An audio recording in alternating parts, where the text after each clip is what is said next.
In 2014, a woman appeared on the cover of Fortune magazine dressed in black, staring intensely at the camera. The headline called her the next Steve Jobs. She was 30 years old, a Stanford dropout, and the founder of a company that promised to revolutionize healthcare.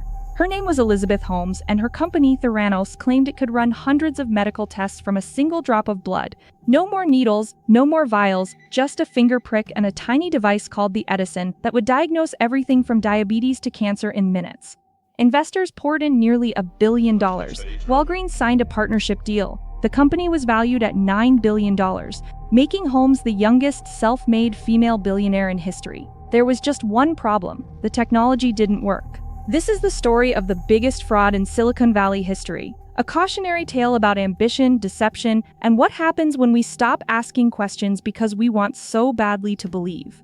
Elizabeth Holmes grew up in Washington, D.C., the daughter of government workers with connections to power. From an early age, she was driven, intense, obsessed with success. She learned Mandarin. She studied chemical engineering. And she idolized Steve Jobs, adopting his black turtleneck uniform, his reality distortion field, his belief that willpower could bend the world to your vision. At 19, she enrolled at Stanford and began working in a lab that developed systems for drug delivery.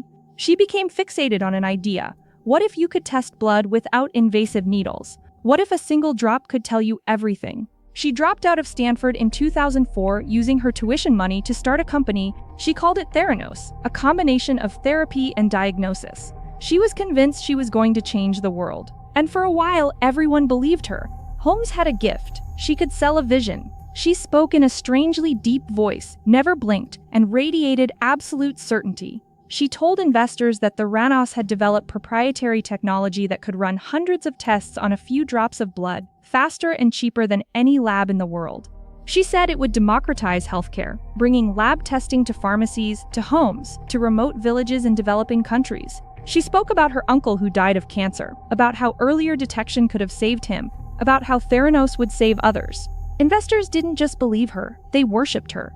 Venture capitalists, media moguls, even the Walton family poured in money. Rupert Murdoch invested $125 million. Betsy DeVos invested. The Secretary of Defense, two former Secretaries of State, George Shultz and Henry Kissinger, joined her board. These weren't naive people. They were some of the most powerful, connected individuals in America, and none of them asked the right questions. Behind the scenes, Theranos was chaos. The Edison device, the machine that was supposed to revolutionize blood testing, didn't work. It couldn't run most of the tests Holmes claimed. The results were wildly inaccurate. Engineers raised concerns and were silenced or fired. The company operated in extreme secrecy, with departments walled off from each other, employees forced to sign NDAs, and a culture of paranoia enforced by Holmes and her boyfriend, Sunny Balwani, the company's president. Balwani was older, aggressive, and ruled through fear. Employees who questioned the technology were accused of disloyalty. Some were threatened with lawsuits.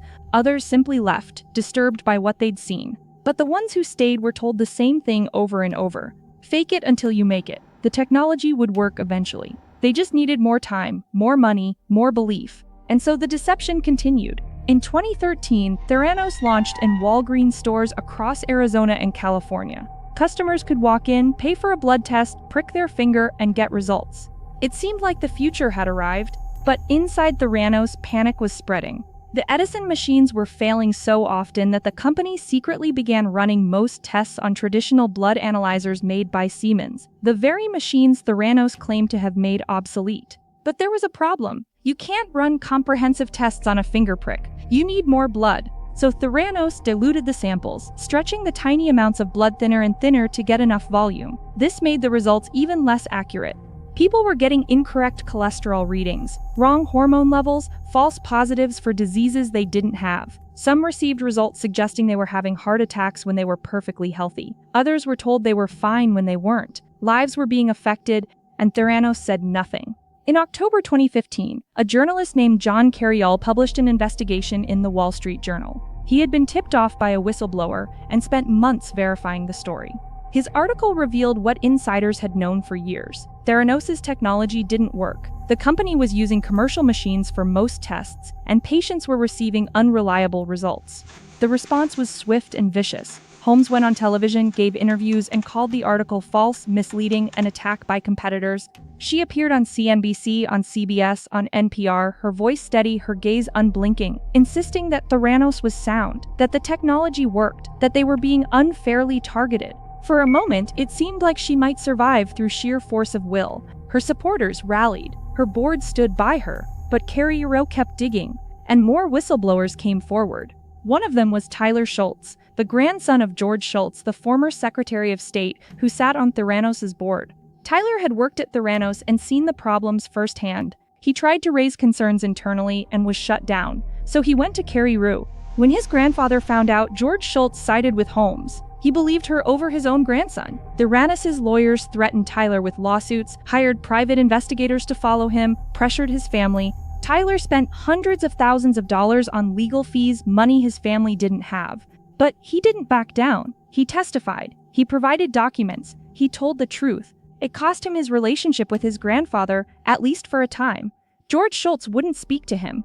It wasn't until years later, after Theranos had collapsed and Holmes had been charged with fraud, that George Shultz finally admitted he'd been wrong. By then, Tyler had lost years of his life to the fight, but he had helped bring down a billion-dollar lie. The walls closed in quickly after that. Federal regulators investigated Theranos' lab and found widespread problems, inaccurate results, unsafe practices, failure to follow basic protocols. Walgreens ended its partnership. Investors began asking for their money back. Partners sued. Employees fled. And in 2018, the Securities and Exchange Commission charged Elizabeth Holmes and Sunny Balwani with massive fraud. The indictment laid it out in stark terms. They had lied to investors, lied to partners, lied to patients. They had known the technology didn't work and had raised hundreds of millions of dollars anyway. Holmes settled with the SEC, giving up control of the company, paying a fine, and agreeing to a ban on serving as an officer or director of a public company for 10 years. But the criminal charges remained. She faced up to 20 years in prison. Theranos, once valued at $9 billion, was worth nothing. It shut down in September 2018. The dream was over. The reckoning had begun. The trial of Elizabeth Holmes began in September 2021 and became a media sensation. Cameras weren't allowed in the courtroom, but reporters packed the benches and the public followed every detail. Prosecutors painted Holmes as a calculating fraudster who had knowingly deceived everyone around her. They presented emails, text messages, testimony from former employees, and patients who had received incorrect results. One woman testified that a Theranos test had incorrectly told her she was having a miscarriage, causing her days of anguish before another test proved the result was wrong. The defense argued that Holmes had genuinely believed in her technology, that she had been overly optimistic but not criminal, and that much of the wrongdoing had been driven by Sunny Balwani, who they portrayed as controlling and abusive. Holmes took the stand in her own defense, a risky move. She testified for 7 days, speaking in a softer voice than the deep baritone she'd used during her Theranos years, claiming she'd been manipulated, that she'd made mistakes but hadn't intended to defraud anyone. The jury didn't buy it.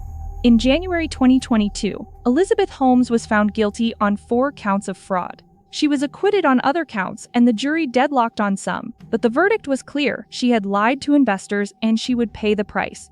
In November 2022, she was sentenced to 11 years in federal prison. Sunny Balwani was tried separately, convicted on all counts, and sentenced to 13 years.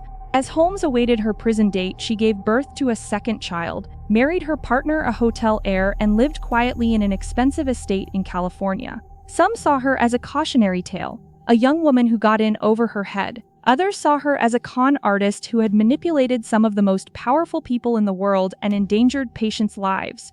The truth, as always, was complicated. But one thing was certain: the myth of Elizabeth Holmes, the visionary genius, the next Steve Jobs, was dead. So how did it happen? How did so many smart people get fooled? Part of it was the allure of the story. A young woman, a Stanford dropout, a revolutionary idea. It fit the Silicon Valley narrative perfectly. Investors wanted to believe they'd found the next big thing. The media wanted a heroine, a female founder breaking into a male-dominated industry. And Holmes gave them exactly what they wanted. She was a master of performance, controlling every detail of her image, her voice, her presentation. But there was something deeper at work, a culture that worships disruption and demonizes skepticism. In Silicon Valley, asking hard questions is seen as negativity. Believing in the impossible is celebrated. Move fast and break things is the mantra. But when you're dealing with people's health, breaking things means breaking lives. Theranos wasn't a social media app or a ride-sharing service, it was making medical diagnoses. The stakes were life and death, and no one with power asked the hard questions until it was too late. The Theranos scandal exposed something rotten at the heart of the tech industry, a willingness to prioritize hype over substance, storytelling over science, and growth over ethics. Investors handed Holmes hundreds of millions of dollars without ever seeing the technology work. Board members with no medical or scientific expertise provided credibility without doing due diligence. The media celebrated her without investigating her claims, and when whistleblowers came forward, they were attacked, silenced, and threatened. The system didn't fail because of one bad actor. It failed because everyone involved chose belief over evidence. They wanted the story to be true so badly that they ignored every warning sign. And in doing so, they enabled one of the most brazen frauds in modern history. The question isn't just how Elizabeth Holmes fooled so many people. It's why so many people wanted to be fooled.